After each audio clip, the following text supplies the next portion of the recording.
warahmatullahi wabarakatuh. Alhamdulillah. Wassalatu wassalamu ala Rasulillah Muhammad ibn Abdullah wa ala alihi wa sahbihi wa man wala. Subhanaka la ilma lana illa ma 'allamtana innaka antal alimul hakim. Rabbi shrah li sadri yassir li amri wahlul 'uqdatan min lisani yafqahu qawli, amma ba'd. Alhamdulillah, tema kita pada hari ini tentang syukur, maqam tertinggi keikhlasan. Syukur, maqam tertinggi keikhlasan. Jadi disebut ikhlas itu kalau menempati salah satu dari 4 tangga keikhlasan. Ikhlas yang pertama, mengerjakan sesuatu karena takut azab. Karena takut azab, takut neraka, takut dimurka, takut azabnya Allah SWT. Itu masih disebut ikhlas. Orang kalau yang, kenapa kamu sholat? Saya takut neraka lah. Kenapa kamu taat sama suami? Saya takut Allah murka sama saya kalau saya gak taat sama suami. Itu ikhlas. Tapi kalau misalnya, kenapa kamu taat sama suami? Biar suami gak kawin lagi. Itu gak ikhlas namanya. Itu urusan dunia aja berarti, ya kan? Hal yang seperti itu tuh musyarik bainana wa bainal kufar. Sesuatu hal yang sama antara kita sama orang yang gak beriman, itu namanya bukan lillah, namanya gak ikhlas gitu. Namanya gak ikhlas. Misalnya gitu ya, kenapa kamu sedekah? Biar rezeki saya nambah. Itu prinsip. Sedekah biar rezeki saya nambah. Bukan cuma orang Islam, hatta orang gak percaya sama Allah, mereka juga tahu bahwa orang tuh kalau sedekah rezekinya bakal nambah. Walaupun orang gak percaya sama Nabi Muhammad, orang paham kalau udah sedekah tuh bakalannya mesti bakal dapat gantinya gitu.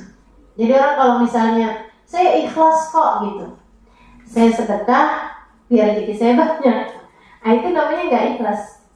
Belum mencapai keikhlasan. Keikhlasan itu ada 4 derajat. Keikhlasan pertama adalah orang mengerjakan sesuatu. Jadi kalau ucapan lillahi ta'ala gitu, saya ngerjain ini karena Allah SWT. Karena Allah tuh, apa maksudnya karena Allah tuh ada 4 tingkatannya. Keikhlasan atau lillahi ta'ala itu ada 4 tingkatannya. Tingkatan pertama, seorang melakukan sesuatu atau meninggalkan sesuatu karena dia takut azab, takut neraka, takut azabnya Allah SWT. Yang kedua, mengerjakan sesuatu karena ngarep surga, ngarep pahala, gitu ya, ngarep balasan-balasan yang sifatnya akhirat. Itu ikhlas juga, tapi bukan ikhlas yang tertinggi. Kalau kamu masih ngarepin di akhirat nanti saya akan, gitu ya, di akhirat nanti saya berbuat ini biar di akhirat masuk surga, biar di akhirat bisa ada di Firdausul A'la, biar di akhirat saya begini. Bagus, benar, boleh, nggak apa-apa. Kalau nggak boleh, pasti nggak bakalan ditarghib sama Allah SWT. Jadi orang bilang, andai nggak karena surga neraka kamu nggak akan berbuat, ya berarti kamu nggak ikhlas. Nggak gitu juga konsepnya. Toh juga memang surga neraka itu kan juga, surga tempat Allah meletakkan keridhoannya, neraka tempat Allah meletakkan kemurkaannya, sama aja. Maksudnya ujung-ujungnya kita ngerjainnya kan karena Allah, karena ngarep Allah, karena ngarep sesuatu yang dari Allah SWT. Maka itu juga namanya keikhlasan gitu ya. Cuman bukan keikhlasan yang tertinggi gitu. Keikhlasan itu ada 4 tingkatan. Itu kan yang paling bawahnya adalah mengerjakan sesuatu karena takut neraka, takut murka. Kemudian yang berikutnya ngerjain sesuatu karena ngarep surga gitu. Itu juga termasuk bagian dari keikhlasan. Kemudian di atasnya lagi ada nih ngerjain sesuatu karena cinta. Karena cinta itu juga tingkat tertinggi keikhlasan. Tingkat tinggi dari keikhlasan. Dia ngerjain karena cinta aja sama Allah SWT. Karena dia mencintai Allah. Itu yang disebut sama Rabi'ah al-Adawiyah. Ya Allah, kalau Engkau tahu aku menginginkanmu, aku berbuat ini hanya karena menginginkan surgamu, halangkan aku dari surga. Kalau Engkau tahu aku ngerjain ini, ya Allah, ibadah ini semuanya hanya karena takut neraka, masukkan aja aku ke dalam neraka itu. Tapi Engkau tahu ya Allah, aku melakukan ini bukan karena berharap surga, bukan karena takut neraka, akan tetapi karena aku cinta padamu, maka jangan halangkan aku untuk berjumpa denganmu di akhirat nanti. Itu tingkatan tinggi dari keikhlasan. Nah, ada di atasnya cinta, yaitu syukur. Jadi syukur itu adalah tingkat tertinggi keikhlasan yang disebut sama Nabi Muhammad SAW ketika Nabi Muhammad sholat malam sampai bengkak telapak kakinya. Sayyidah Aisyah tanya, mengapa engkau memaksakan dirimu sampai sedemikian wahai Rasul? Bukankah telah dijaminkan surga atasmu? Bukankah telah dijauhkan neraka darimu? Mengapa engkau berbuat ini semuanya? Kata Nabi Muhammad, afala uhib an syakura. Bukankah aku ingin untuk menjadi seorang hamba yang pandai berterima kasih, menjadi seorang hamba yang bersyukur pada Allah SWT. Itu tingkat tertinggi keikhlasan. Tingkat tertinggi keikhlasan adalah melihat ke belakang dari apa yang sudah Allah berikan, kemudian dia ingin menjadi seseorang yang mensyukuri itu semuanya. Jadi nggak ngarep yang di depan, dia ngelihatnya yang di belakang. Yang udah Allah kasih, Allah kasih, Allah kasih, Allah kasih. Ini saya mesti gimana nih gitu. Itu keikhlasan yang level tertinggi itu. Jadi mikir kita bahas apa enggak nih tinggian begini nih. Bahas aja lah ya. Enak soalnya syukur itu. Teman-teman saya sekalian, Allah tuh banyak banget dalam ayat-ayatnya Allah SWT banyak memberikan targhib, memberikan apa semacam anjuran untuk kita bersyukur kepada Allah SWT atas nikmat yang telah Allah Subhanahu wa taala berikan kepada kita gitu. Dan Allah SWT juga mengeluhkan hamba-hambanya yang enggak pintar berterima kasih pada Allah SWT. Kata Allah SWT, innal insana li rabbih lakanud. Innal insana li rabbih lakanud. Sungguhnya manusia itu kepada Allahnya lakanud. Lakanud itu sungguh benar-benar kanud. Kanud itu enggak pintar terima kasih, tapi giliran dikasih yang enggak enak ngeluh. Allah sebel yang model begini. Tapi baliknya, innal insana li rabbih lakanud. Sungguhnya manusia itu susah terima kasihnya, gampang keluh kesahnya. Gitu. Kata Allah SWT kayak begitu. Dan Allah menceritakan tentang adanya kelompok kecil dari umatnya yang pandai bersyukur. Kata Allah SWT, wa qalilun min ibadiyas syakur. Dan sedikit sekali dari hamba-hambaku asyakur yang pandai berterima kasih. Sedikit dari hambaku yang pandai berterima kasih. Jadi Allah tuh kayak sampai ngebanggain banget gitu. Ibadi, ini hamba-hambaku nih. Asyakur nih yang pandai berterima kasih ini adalah hamba-hambaku. Oh, udah sampai Allah bilangin mereka adalah hamba-hambaku. Nah, berarti mereka adalah orang-orang yang tercinta di sisi Allah SWT. Itu sebabnya Sayyidina Umar pernah tuh ada orang lagi tawaf, Sayyidina Umar dengerin doanya agak aneh. Doanya gini, Allahumma jalni minal ghalil, Allahumma ij'alni minal ghalil, gitu lagi tawaf. Ya Allah, jadikan saya kelompok yang sedikit ya Allah. Jadikan kelompok saya yang sedikit ya Allah. Pegang tangannya Sayyidina Umar. Habis dia selesai tawaf, Sayyidina Umar selesai tawaf, pegang tangannya Sayyidina Umar. Dia bilang, apa maksud kamu sedikit? Kamu mau jadi pemberontak atau gimana nih? Karena kan umat Islam yang benernya selalu menjadi kelompok mayoritas. Kenapa kok kamu malah doanya minta yang sedikit gitu? Kenapa kamu doa minta Allahumma ij'alni minal qalil? Ya Allah, jadikan saya termasuk di antara kelompok yang sedikit. Artinya jadikanlah saya termasuk di antara kelompok minoritas. Apa maksudnya doa kamu nih? Kamu pengen jadi pemberontak atau kamu pengen jadi mendirikan sekte-sekte baru dalam Islam? Bagaimana nih?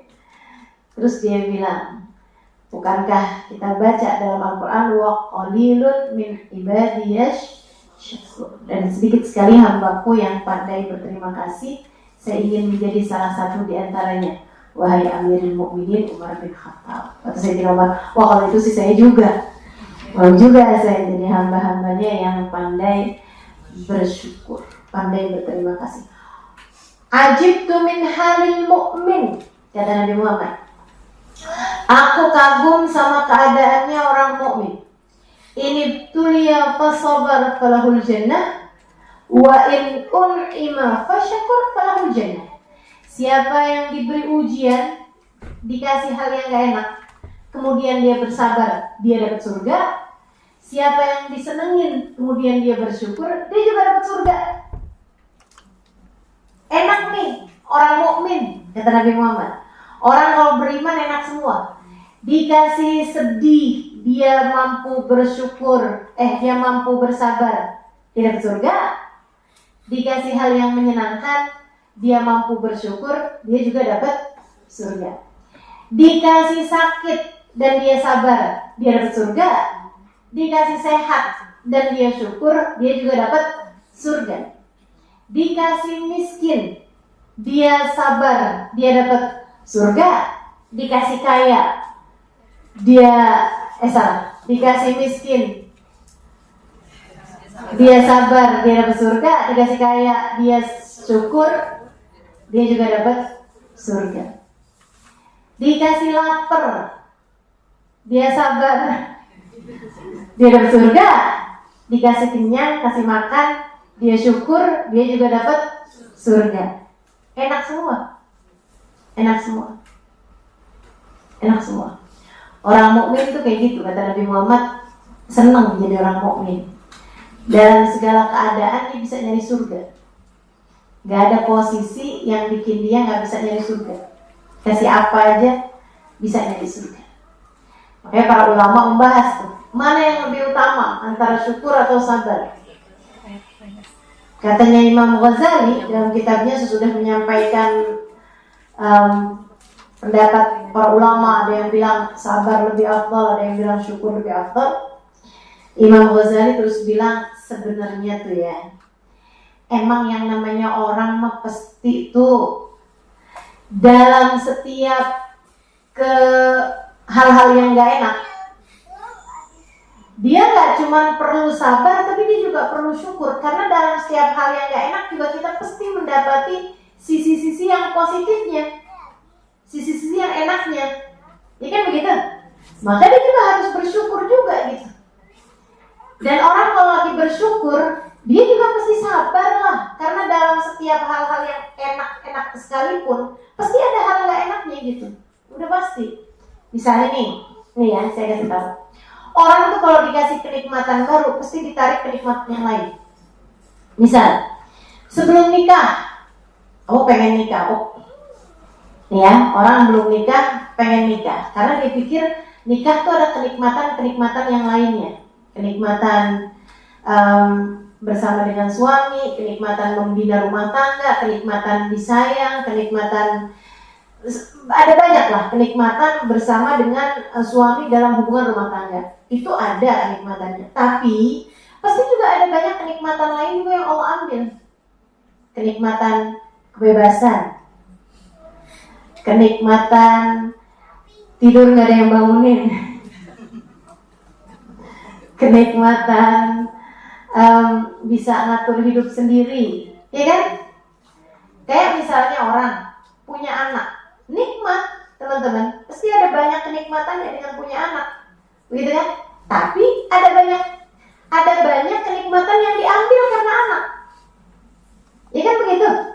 Orang kalau belum ada anak gitu, ya jalan kemana-mana ringan aja. Tapi begitu ada anak kan, tuh kan, buntut gitu kan, nggak gampang gitu. Paling pergi bentar dok, tinggal ngeliatin jam mulu gitu kan. Udah bolak-balik kepikiran ini di mana. Bangun tidur aja udah langsung mikirin anak kemana semua nih. Apalagi kalau anaknya beberapa orang masih kecil-kecil gitu kan, udah ngambil jatah kesenangan yang sangat banyak sekali gitu. Itu udah pasti gitu. Dunia emang kayak begitu dah. Kenikmatan sejati itu ada cuma di surga. Kalau dunia setiap nikmat pasti dikasih batasan.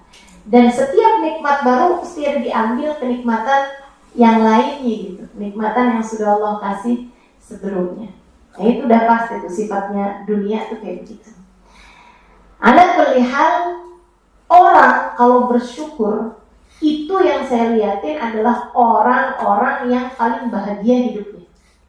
Karena teman-teman, saya sering sampaikan kepadamu, pada semua orang nih, hidup ini gak pernah ideal buat siapapun. Gak pernah. Hidup ini gak pernah ideal buat siapapun. Ideal maksudnya sempurna gitu. Gak pernah ada orang yang hidupnya senang terus, hidupnya enak terus, hidupnya bagus terus gitu. Gak ada ceritanya. Hidup gak ideal bahkan buat Nabi Muhammad. Nabinya ideal, nabinya sempurna, akhlaknya sempurna, kepribadiannya sempurna, ibadahnya sempurna, wajahnya sempurna, semuanya sempurna.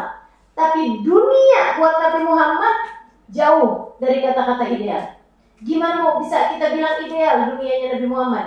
Lahir udah gak punya bapak, baru setahun 2 tahun bersama ibundanya meninggal. Ikut kakeknya meninggal 2 tahun aja. Habis itu tinggal dalam kemiskinan bersama dengan keluarga pamannya Abu Thalib. Pamannya punya anak lebih dari 10 orang. Itu kalau pamannya bawa makanan, mereka rebutan makanan ke Nabi, gak pernah kebagian. Teman-teman saya sekalian, di usia 11 tahun, 10 tahun, Nabi Muhammad harus mikir untuk bisa mengurangi beban keluarga. Dia harus bekerja, menggembalakan kambing. Ideal macam apa? Gak ideal sama sekali. Di usia segitu mikirin gimana keluarga pamannya bisa makan, teman-teman. Umur 10 tahun, 11 tahun Nabi Muhammad menggembala kambing. Udah gak punya bapak, gak punya ibu, gak punya saudara. Ideal macam apa Nabi Muhammad? Bahkan sesudah Allah anugerahkan Islam kepada beliau pun juga hidup Nabi Muhammad tidak ideal. Dunia bagi Nabi Muhammad gak ideal. Nabi meninggal dunia di usia 63 tahun. Gak terlalu tua. Saya baru tahu juga ternyata 63 tahun itu gak terlalu tua. Dan itu umur Arab. Per 30 tahun beda 1 tahun. Artinya Nabi Muhammad 63 tahun umur pakai kalender Islam tuh. Artinya kalau pakai kalender Januari Februari 61 tahun. Karena per 30 tahun itu umur Nabi Muhammad selisih 1 tahun. Jadi Nabi Muhammad meninggal dunia di usia 61 tahun. Teman-teman, dengan kalender Masehi. Tua apa nggak tua? Enggak tua sama sekali. Segitunya Nabi Muhammad sudah menguburkan istrinya Khadijah. Nabi Muhammad sudah menguburkan anaknya Zainab, sudah menguburkan anaknya Ummu Kalthum, sudah menguburkan anaknya Ruqayyah, sudah menguburkan anaknya Ibrahim, sudah menguburkan anaknya Qasim, sudah menguburkan anaknya Ibrahim. Udah kubur-kuburin semua anak-anaknya. Hanya satu anaknya yang masih hidup ketika Nabi Muhammad meninggal dunia. Ideal macam apa? Siapa di antaramu yang usia 61 tahun sudah menguburkan 6 dari 7 anaknya? Sudah menguburkan istrinya, sudah menguburkan semua orang-orang yang beliau sayangi di atas muka bumi ini. Hidup Nabi gak ideal. saudariku sekalian, tidak ideal kehidupan dunianya Nabi Muhammad. Pun kalau kita baca sejarahnya orang-orang besar, nggak ada yang hidupnya ideal. Nggak ada. Tidak Imam Syafi'i, tidak Imam Malik, tidak Rabi'ah al-Adawiyah, tidak Hasan al-Basri, itu siapapun. Kamu sebutlah nama orang-orang besar dalam agama kita ini. Semua kehidupannya benar-benar berada dalam keadaan yang kesulitan. Imam Ahmad bin Hanbal itu usianya 14 tahun lebih muda daripada Imam Syafi'i, tapi terlihat bertahun-tahun lebih tua daripada Imam Syafi'i karena mendapatkan kekejian dari pemerintah tempat beliau tinggal, hingga pernah beliau itu badannya diikat, ikatannya dipegangkan sama kuda, diikatkan ke kuda, kudanya disuruh lari. Badan beliau terpontal-pantil di jalan. Imam Ahmad bin Hanbal alaihi ridwanullah. Nggak ada kehidupan dunia ini yang ideal. Nggak ada.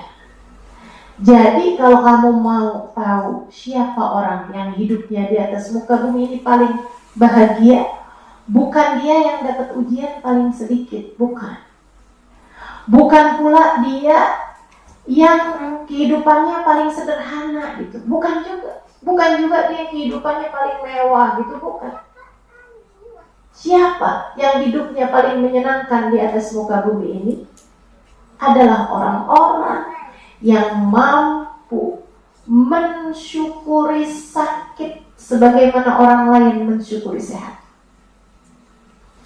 Orang-orang yang mampu menikmati lapar di saat orang lain menikmati kenyang.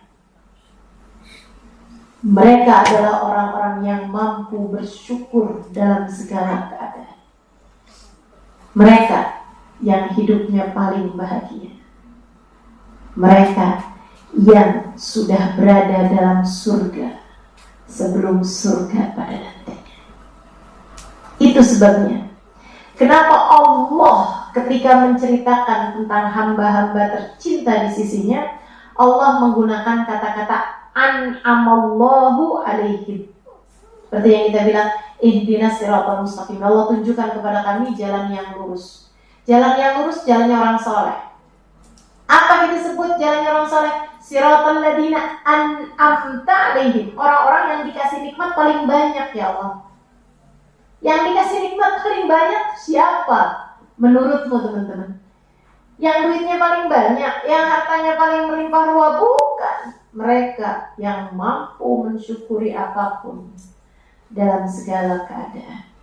Makanya ketika Allah sebutkan tentang orang yang paling dikasih nikmat sama Allah paling banyak, Allah menyebutkan A'udzubillahi minasyaitonirrajim, man yuti'illaha war rasul fa ulaika ma'al ladina an'amallahu 'alaihim minan nabiyyin was-siddiqin wasyuhada shalihin wa hasuna ulaika rafiqa. Orang yang taat pada Allah, orang yang taat pada Rasulullah, mereka akan dikumpulkan dengan orang yang dikasih nikmat paling banyak. Siapa yang dikasih nikmat paling banyak? Minan nabiyyin, para nabi-nabinya Allah, siddiqin, para wali-walinya Allah, syuhada, para pejuang-pejuang di jalan Allah, para ulama, para pejuang, para syahid, salihin, orang-orang soleh. Itu yang dikasih nikmat sama Allah paling gede-gede. Kenapa? Sebab mereka mampu mensyukuri segala keadaan. Mereka melihat Allah ada pada apapun dan siapapun. Karenanya mereka mampu berterima kasih kepada apapun dan siapapun. Oke, kita bahas. Teman-teman sekalian, kenapa ada orang bisa bersyukur sementara ada pula orang-orang yang gampang berkeluh kesah? Itu tuh semuanya tergantung masyhad, tergantung sudut pandang. Dan ini yang menurut saya salah satu hal terindah yang diajarkan guru saya Sayyidil Habib Umar bin Hafid kepada saya dan kepada murid-murid yang lain, tentu saja pada kami para murid-murid. Tadbirul masyhad,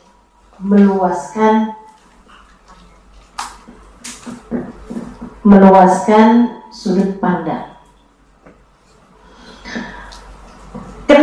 orang sama-sama dikasihnya nih. Sama-sama dikasihnya. Tapi kenapa yang satu berterima kasih, yang satu enggak gitu?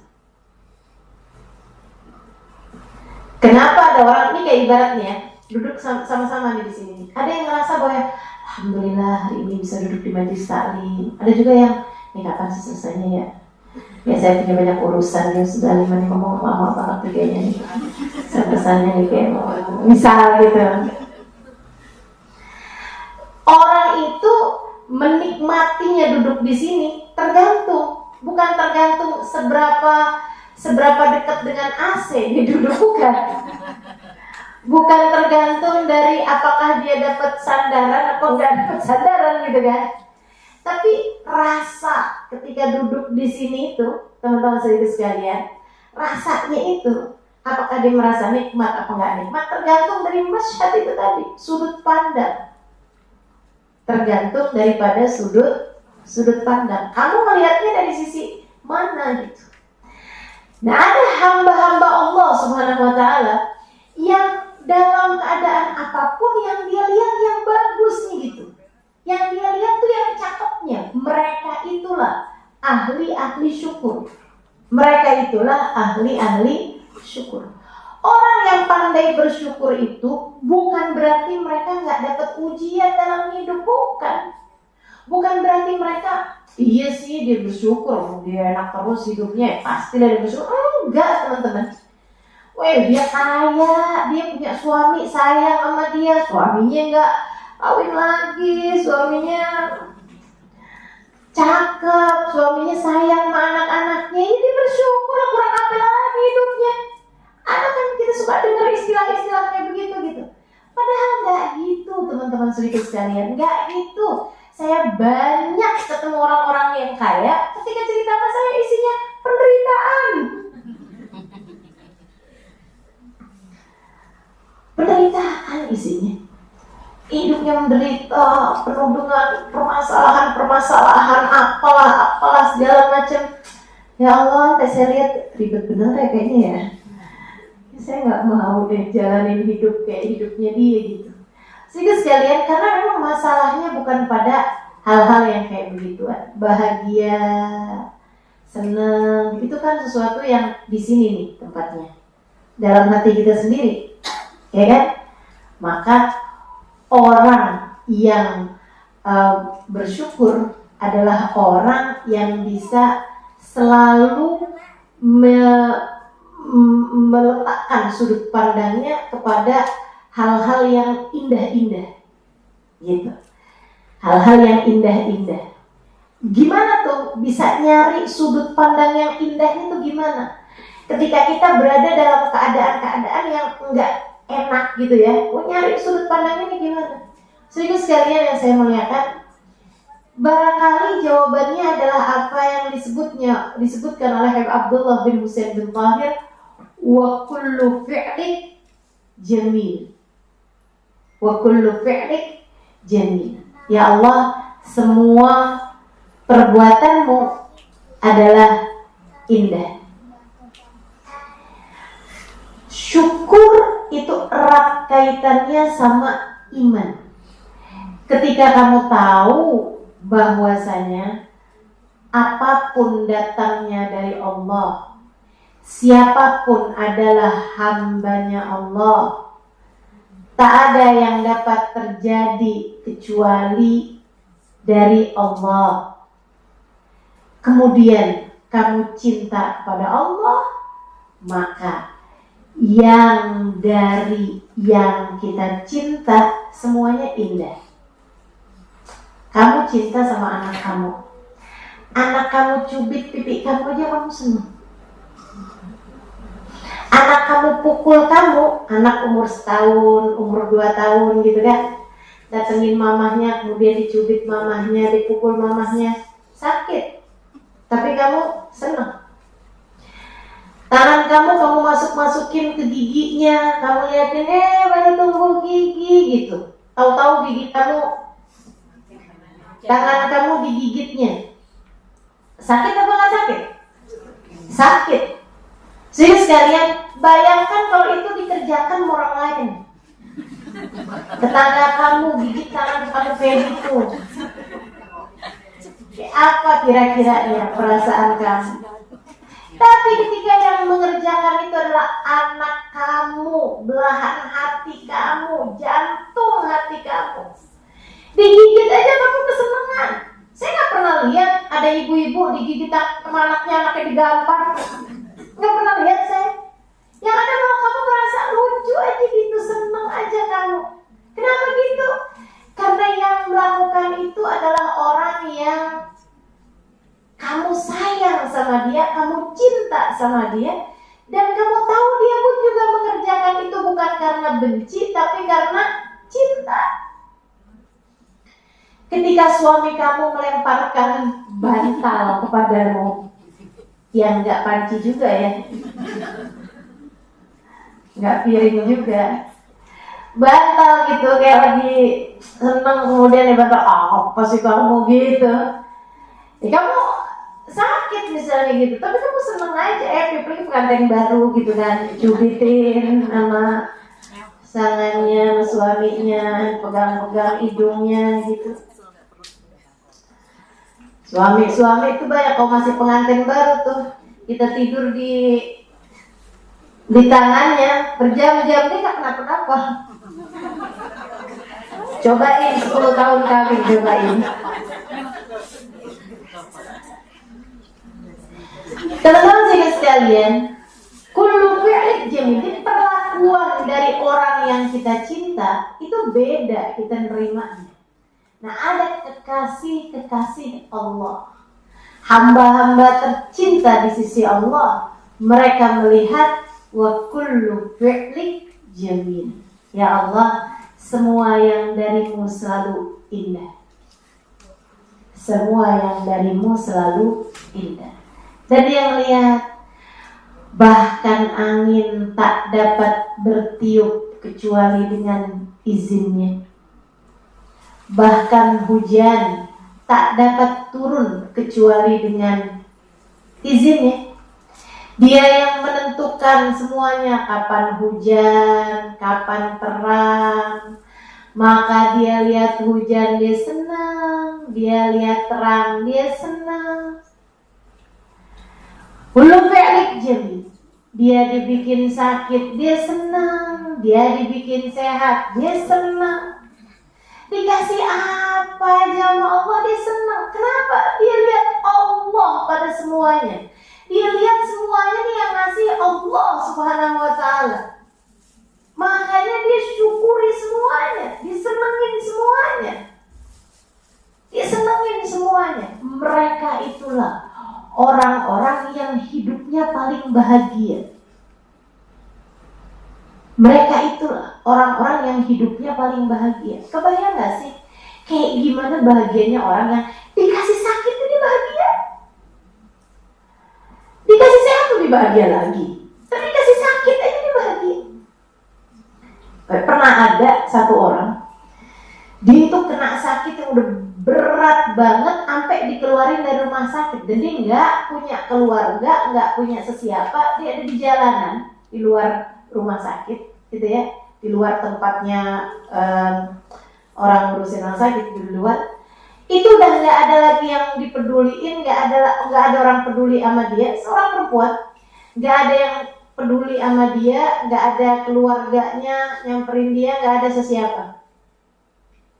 Ada seorang pemuda lagi lewat di situ, lewatin orang lagi sakit di jalanan yang udah ditolak bahkan sama rumah sakit. Karena rumah sakit nggak bisa bikin apa-apa lagi, jadi nggak usah menu-menuhin juga. Rumah sakit itu dia juga nggak bayar, nggak apa gitu ya. Dia taruh aja tuh di luar. Ada pemuda lewat di situ, kaget karena ketika lewat dengar si orang sakit yang udah nggak bisa ngapa-ngapain ini, dia bilang gini, alhamdulillah, alhamdulillah, alhamdulillah. Orang tuh mengucap alhamdulillah tuh kalau paham maknanya kayak lagi ngomong, makasih ya Allah, makasih ya Allah, makasih ya Allah. Dia lagi jalan, balik lagi. Dia bilang, ya hadi, ala mada tahmadin rabbak. Dia bilang, Bu, Ibu makasih sama Allah dari apa, Bu? Dia nggak bilang la ilaha illallah, wajar dong, gitu ya. Atau dia nggak bilang kayak subhanallah atau apalah gitu kan, atau astagfirullah gitu, wajar. Tapi ini dia bilang alhamdulillah, pakai senang gitu, alhamdulillah, meskipun dengan suara yang sangat lirik. Sampai menit, ibu syukur sama Allah, terima kasih sama Allah, kayak enak banget gitu bu. Ibu tuh syukur dari apa? Badan udah nggak bisa pakai ngapa-ngapain, sakit setengah mati kayak gitu. Udah bahkan rumah sakit pun nolak teman-teman. Nggak punya saudara, nggak punya kerabat yang ngurusin dia, coba apa lagi coba. Dulu lagi sakit kayak begituan kan, nikmat makanan, nikmat apa kan udah nggak ada lagi nikmat-nikmatnya. Dia bilang alamada tahmadin rabbak. Kamu tuh berterima kasih sama Allah dari apa?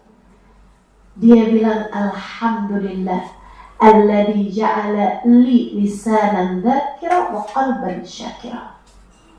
Dia bilang alhamdulillah Allah udah kasih buat saya lisan yang pandai menyebut namanya dan hati yang pandai berterima kasih padanya. Kalau udah orang kayak begitu aja bisa menikmati hidup, dikasih apa lagi yang gak bisa dia nikmati? Dia nih, mereka ini orang yang di dunia paling bahagia, di akhirat paling tinggi tempatnya. Mereka. Dan kamu tahu siapa orang paling sengsara? Sebalik daripada itu, orang yang dikasih seneng aja gak bisa dia syukuri, apalagi dikasih susah. Dikasih seneng gak ada syukur-syukurnya. Punya segala macam, dikasih apa? Dikasih orang tua yang sayang sama dia, tetap aja yang dicari kurang-kurangnya aja. Punya sehat, punya harta, punya buat makan ada, buat tidur ada, buat ini ada, pengen segala ada, gak ada syukur-syukurnya. Nah ini disenangkannya gimana lagi nih mestinya? Kalau saya punya suami saya akan senang. Oh gitu, dikasih nih suami. Oh ternyata susah nih. Kalau saya udah punya anak bisa senang. Kasih anak tambah susah, tambah stres. Kalau anak saya besar-besar bisa senang. Udah besar-besar anaknya, kayaknya dulu lebih senang deh. Kayaknya dulu waktu belum nikah lebih senang gitu. Aduh. Pokoknya ya, saya selalu bilang, jomblo ngenes, dikawinkan jadi istri ngenes. Punya anak jadi ibu ngenes. Punya mantu, punya cucu jadi nenek ngenes. Pokoknya orang tuh tergantung dirinya sendiri sebenarnya. Perempuan yang happy, perempuan yang bahagia, dia dikawinkan jadi istri yang bahagia. Punya anak jadi ibu yang bahagia. Punya cucu jadi nenek yang bahagia. Kamu yang gimana? Yang ngenes apa yang bahagia? Jadi terus ingetin diri teman-teman, terus ingetin diri. Masalahnya bukan pada seberapa Allah kasih sama kamu, tapi seberapa kamu mampu mensyukuri yang dari Allah Subhanahu wa Ta'ala itu. Semuanya dari Allah, semuanya dari Allah. Dikasih sehat, alhamdulillah. Dikasih sehat, alhamdulillah. Dikasih sakit, kalau kita pikirin, sakit itu cara Allah buat ngapusin dosa. Sakit itu cara Allah buat bikin kamu diam-diam berpahala. Mau berpahala itu kan mesti ibadah kan, betul nggak? Mau berpahala tuh mesti ibadah. Puasa, lapar, baca Quran, tahajud, ngantuk, lebih milihan tidur kan? Baca sholawat, males, iya kan? Kita ini disuruh beribadah, suruh sedekah, pelit, kan gitu. Kita disuruh berpahala, itu kan semuanya berat-berat tuh kan. Tapi sama Allah dikasih sakit. Kamu tuh sambil sakit, kalau asal kamu nggak berkeluh kesah, itu sambilan sakit tuh dosa terus berguguran. Sambilan sakit tuh argo pahala kamu tuh jalan terus, teman-teman. Itu.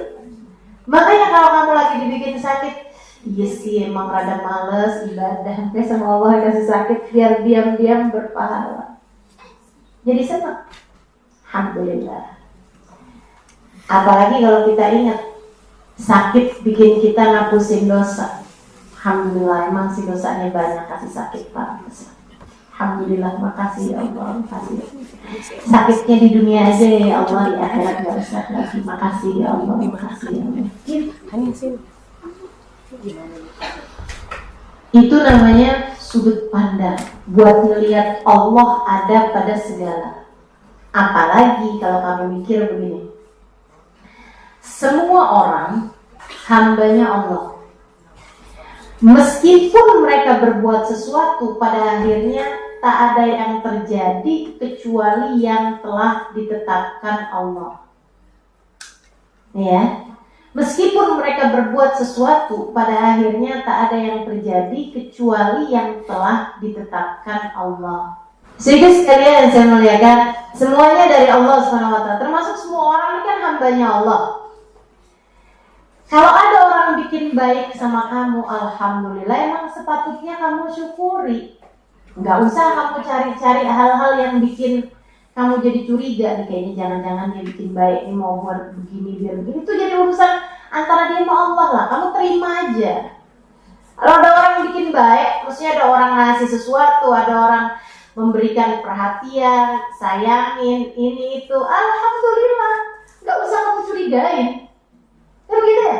Ini susah banget hidup kamu nih kalau ada orang yang baik kamu curigain, ada orang yang jahat kamu lebih jahat lagi kepada dia. Kapan kamu mau baiknya gitu? Cara mikirnya gini, kalau ada orang bikin baik, kalau ada orang berbuat baik sama kita, alhamdulillah, alhamdulillah. Pembelajaran dari Allah sambil pikir, ya Allah nih kalau ngelihat diri sendiri nih nggak pantas banget orang buat baik segitunya sama saya. Makasih ya Allah telah kau tutupi aib-aibku di antara hamba-hambamu. Kalau orang tahu dosa kita kayak apa, kalau orang tahu hati kita ini kayak gimana, mungkin gak ada orang mau buat baik sama kita, betul gak? Kata Bapak alhamdulillah dosa gak ada baunya. Kalau dosa ada baunya nih gak ada orang mau duduk sebelah kita. Segitunya mau bawa bahagia. Ya, segitunya mau bawa bahagia yang kita tahu gak ngerjain dosa-dosa gitu. Itu kayaknya lebih pantas buat saya. Alhamdulillah ada orang baik, alhamdulillah Allah telah menutupi aib-aib kita di antara hamba-hambanya, hingga ada orang yang mau berbuat baik pada. Jadi teman-teman sekalian, kita kalau melihatnya kayak gini enak banget nih. Jadi kalau ada orang buat baik sama kita, alhamdulillah, alhamdulillah, makasih ya Allah, Engkau telah menutupi aib-aibku di antara hamba-hambamu sampai kau gerakkan orang buat berbuat baik padaku. Andai saja kau buka-buka aib-aibku, dosa-dosaku, hatiku yang belum benar, mungkin gak ada orang mau berbuat baik segitunya padaku. Kalau ada orang bikin salah, bikin gak enak sama kita mikirnya gini nih teman-teman. Ya Allah, ini nih kayak cermin banget sih. Betapa pantasnya nih saya diperlakukan kayak begini. Emang semestinya saya tuh kayak gini. Emang semestinya saya tuh diperlakukannya seperti ini. Biar kita gak terlalu ngarep seneng di dunia, biar kita kangen sama surga. Itu ama begini. Orang tuh sebenarnya ketika sedang berbuat jahat kepada kita, dan kalau kita bisa sabar, kita nggak balas, kita nggak lakukan apa-apa yang membalas kejahatan dia gitu, itu tuh kita lagi banyakin pahala, dia lagi transfer pahalanya kepada kita, dan kita tuh lagi diampunin dosa-dosanya. Habib Umar pernah cerita, jadi ada orang ibu-ibu biasa nih, ibu-ibu biasa di sebuah kampung meninggal dunia. Beberapa bulan sesudah dia meninggal, salah satu ulama di kampung itu ngimpiin dia. Kayak ada siapa kayak Ibu Marni kayak gitu meninggal ceritanya nih. Soalnya fulana mulu bosan gitu ya. Saya kayak bikin contoh selalu fulana gitu kan. Dan ganti deh Ibu Marni gitu ceritanya. Jadi Ibu Marni ini ceritanya meninggal. Dia biasa-biasa aja. Perempuan yang enggak juga ahli ibadah, enggak juga yang gimana-gimana, biasa deh gitu. Dia meninggal nih teman-teman. Beberapa bulan sesudahnya ulama di kampung itu ngimpiin Bu Marni ini dalam kubur kaya raya, konglomerat. Dan seneng banget gitu. Mukanya bercahaya, pokoknya hidupannya enak banget dalam kuburnya gitu. Jadilah dia nanya gitu kan, Bu, hebat banget nih Bu, nih punya amal ibadah apa yang sampai bikin Ibu jadi kayak begini dalam alam kubur, kayak enak banget gini keadaannya. Dia bilang, Ustaz, jangan husnudzon Ustaz, saya memang biasa-biasa aja. Iya, setahu saya juga gitu, Ibu biasa-biasa, bukan orang yang misalnya hafal Quran kah, atau selalu ibadah kah, ahli puasa, ahli tadi, enggak juga gitu. Tapi kok ini dalam kubur senang banget. Dia bilang, iya Ustaz, saya memang biasa-biasa aja nih Ustaz. Makanya nih Ustaz nih, saya meminta tolong Ustaz nih, tolong sampein Ustaz sama orang-orang di kampung kita Ustaz. Ibu siapa ya? Bu Ati, Bu Ratna, Bu Erna, Bu. Semuanya nih ibu-ibu itu dah.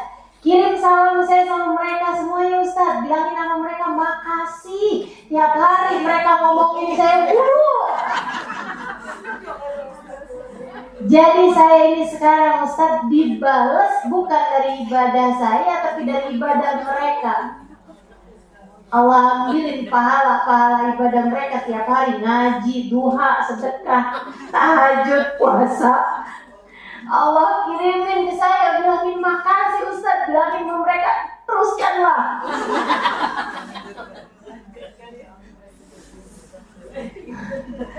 Sedekahnya terusin aja, transferannya terusin aja buat saya.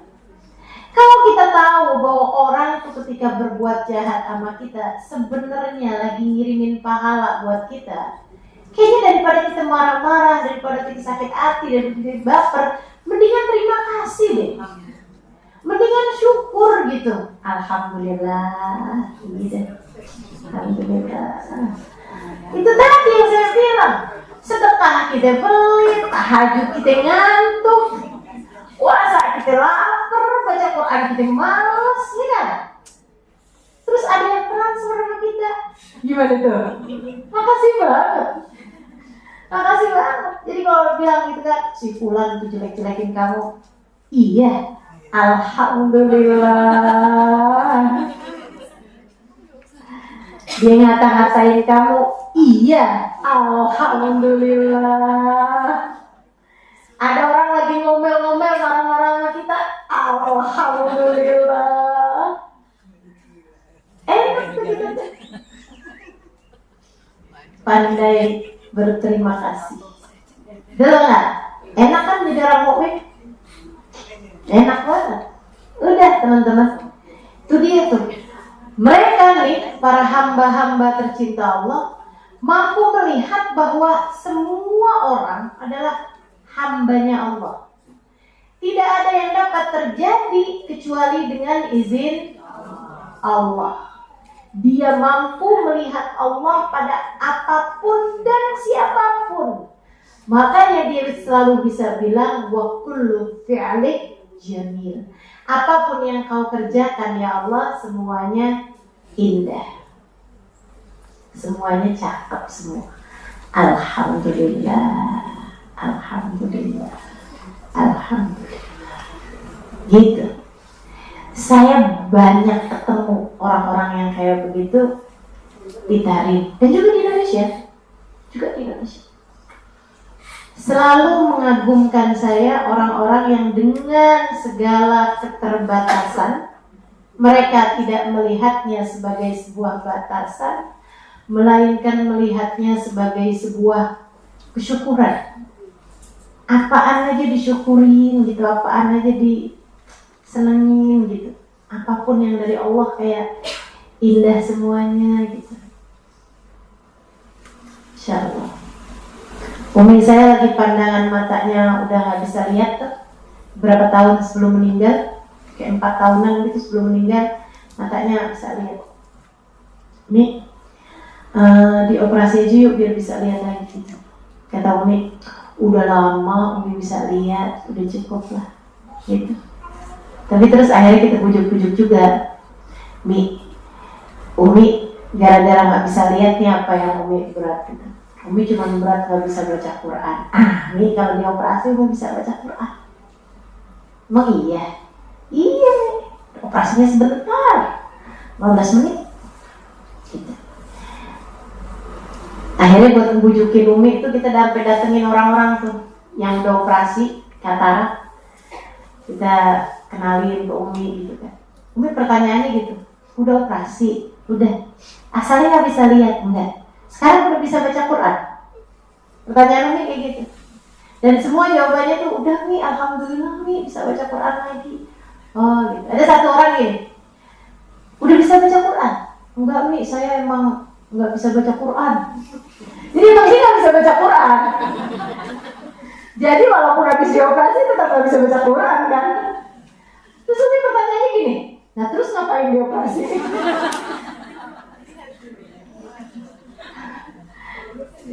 Kayak perasaan Umi saya tuh punya mata ya buat baca Quran gitu. Masya Allah. Tuh ada tuh orang-orang tuh yang kayak begitu tuh. Wa kullu fi'lik jamil. Dia ngeliat maksudnya yang dari Allah, kasih mata, kasih ini gitu. Kayak enak semuanya aja gitu. Saya ingat lagi zaman saya kecil, saya pernah bilang sama Umi di zaman saya muda, ya. Biar gini-gini saya pernah muda juga. Terus saya bilang sama Umi saya gitu, Umi rambut rontok. Kata Umi gini, gak apa-apa Im, yang sisa kan masih banyak. Itu saya selalu ingat terus. Itu cara berpikir yang begitu itu yang kita perlu biar kita selalu bisa bersyukur. Oke, rambut rontok, tapi kan sisanya masih banyak. Iya juga, iya kan? Begitu aja tuh cara mikirnya enak. Misalnya kita lagi kehilangan apapun gitu kan, ya gak apa-apa deh, kan masih ada ini, gitu. Lagi sakit perut, alhamdulillah cuma perut. Yang lain kepala bagus, tangan bagus, kaki bagus, semuanya bagus gitu. Itu cara berpikir semacam itu yang bisa membuat kita mudah-mudahan lebih bisa bersyukur atas nikmat yang telah Allah SWT berikan kepada kita. Terus ya teman-teman, sebenarnya nih, apa sih yang bikin kita itu gak bersyukur? Allah tuh ngasih kita segalanya loh buat kita. Segalanya. Apa yang kamu gak dikasih? Sehat kamu dikasih, makanan kamu dikasih, betul gak? Lebih daripada itu semuanya tuh, kamu pengen tidur punya tempat tidur, betul gak? Kebayang korban-korban perang yang lagi ada di mana-mana. Kita alhamdulillah gitu. Apa-apanya tuh yang Allah kasih sama kita tuh udah nggak kehitung. Wa in ta'uddu ni'matallahi la tuhsuha. Kalau kamu hitung nikmat yang Allah berikan nggak bisa kehitung dari banyaknya nikmat yang Allah bagi pada kita. Di atas itu semua kita punya orang tua yang beriman, yang sholat, yang soleh, yang bisa tenadahin tangan doain kita, betul nggak? Iya kan? Ada banyak orang-orang di luar sana, orang tuanya nggak beriman, nggak bisa doain anak-anaknya. Ada banyak di sana orang tuanya nggak sholat. Kita alhamdulillah. So itu sekalian yang saya muliakan, saudara-saudara yang saling sayang, kurang lebih lah, kurang lebih. Tapi kan kita punya kerabat, kita punya keluarga. Menurut saya sih ada satu yang menjengkelkan, misal ada satu yang nggak enak lah gitu kan. Tapi sisanya yang lain banyaknya enak, betul apa enggak? Ada satu yang benci sama kita, bawaan sebel mulu sama kita gitu, kita nggak tahu. Itu kan cara Allah buat ngapusin dosa itu tadi, ya kan? Betul kan? Yang alhamdulillah tadi itu kan. Lah sisanya yang lain-lain kan alhamdulillah lagi gitu. Maksudnya sama juga, lebih bikin kita alhamdulillah juga gitu. Tuh, dari urusan-urusan duniawi Allah penuhin. Siapa di antara kita yang gak bisa keluar rumah karena gak punya baju? Pernah? Gak pernah? Gak pernah. Siapa di antara kita yang gak bisa pergi majelis hanya karena gak punya ongkos? Saya sih gak pernah. Saya gak tahu teman-teman. Saya rasa Allah tuh kayak enggak bikin kita sampai segitu susahnya. Siapa di antara kita yang pengen makan, lapar tapi gak bisa makan karena emang nggak punya makanan dan nggak sanggup beli makanannya? Siapa di antara kita yang kayak gitu? Nggak ada. Allah penuhin semua. Kamu nggak usah mikirin orang lain. Saya mikirin kamu. Kamu coba ingat-ingat. Pernah nggak dalam hidup kamu kepengen banget makan tapi kamu tahan karena kamu nggak punya duit buat beli makanan dan kamu nggak punya makanannya? Pernah? Pernah? Teman-teman saudara sekalian, oke, anggap pernah misalnya gitu. Berapa dari umur kamu yang sampai segini nih, berapa kali kayak gitu? Sisanya yang lain, mana yang lebih sering? Seringan bisa makan atau seringan nggak bisa makan? Bisa makan. Hah? Seringan bisa makan apa nggak bisa makan? Bisa makan kok gitu. Jangan terus kamu habis-habisin. Allah nggak pernah bikin saya senang. Gimana ceritanya sih? Sampai segini gede loh kamu ada di atas muka bumi ini. Sampai segini tua kamu ada di atas muka bumi ini. Sehingga sekalian, belum lagi nih kalau kamu pikirin. Kamu, saya tahu, pernah berada dalam keadaan yang sangat susah, sangat gelap, sangat jatuh, sangat terpukul, sangat di bawah. Tahu saya, orang kalau udah di atas umur 20-an atau 30-an apalagi gitu, kayaknya pernah ngalamin masa-masa yang kamu rasa kayak berat banget gitu. Tapi coba kamu ingetin betapa bahkan dalam kegelapan-kegelapan seperti itu, kayak kamu ngerasa udah nyerah dah gitu, udah gak ngerti lagi mau ngapain. Ternyata Allah selalu punya jalan keluar. Allah selalu ngasih kamu solusi.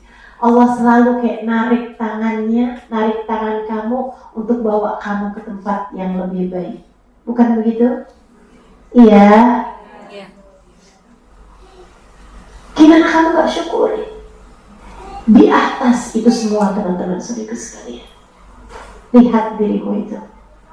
Maksiat pernah? Bikin dosa pernah?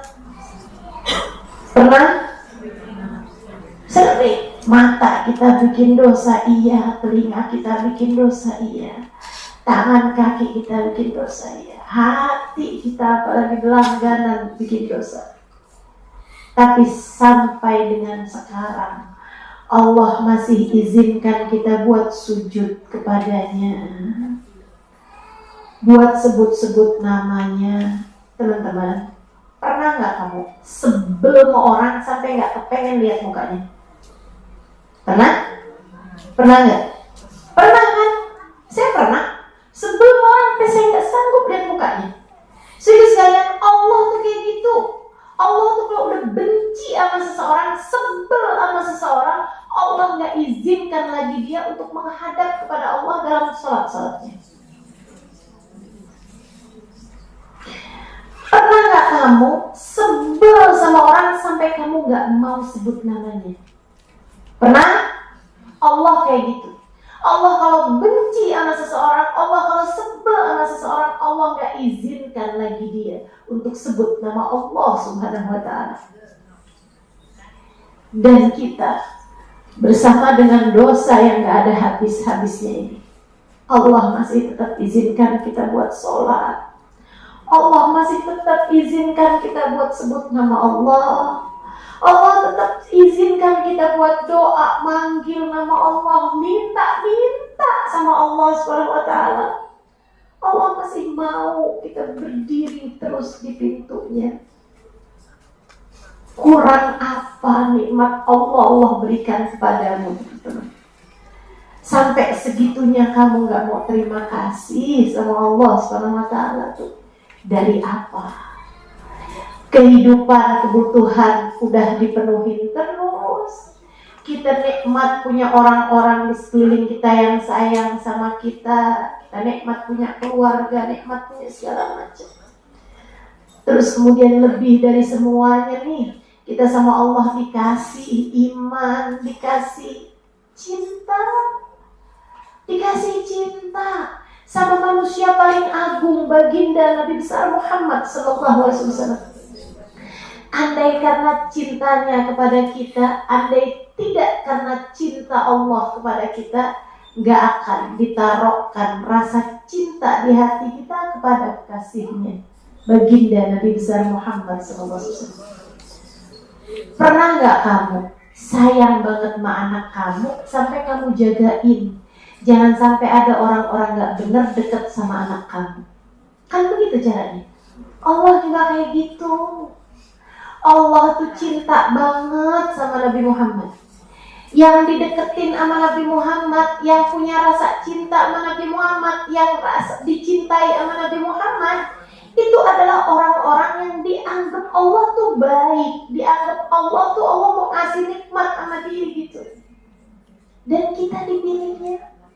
Diizinkan maulidan, diizinkan ucap salam, diizinkan merasa rasa cinta kita kepada Nabi Muhammad. Itu setinggi-tinggi nikmat, teman-teman saudara sekalian, setinggi-tinggi karunia yang Allah Subhanahu wa ta'ala berikan kepada kita sekalian. Allah berikan sama kita sekalian setinggi-tinggi nikmat. Alhamdulillah, alhamdulillah, alhamdulillah. Makanya kita kalau nggak bersyukur tuh karena apa? Semuanya seharusnya bikin kita terus tambah syukur, tambah syukur, tambah syukur. Nggak ada yang nggak enak yang Allah kasih sama kita.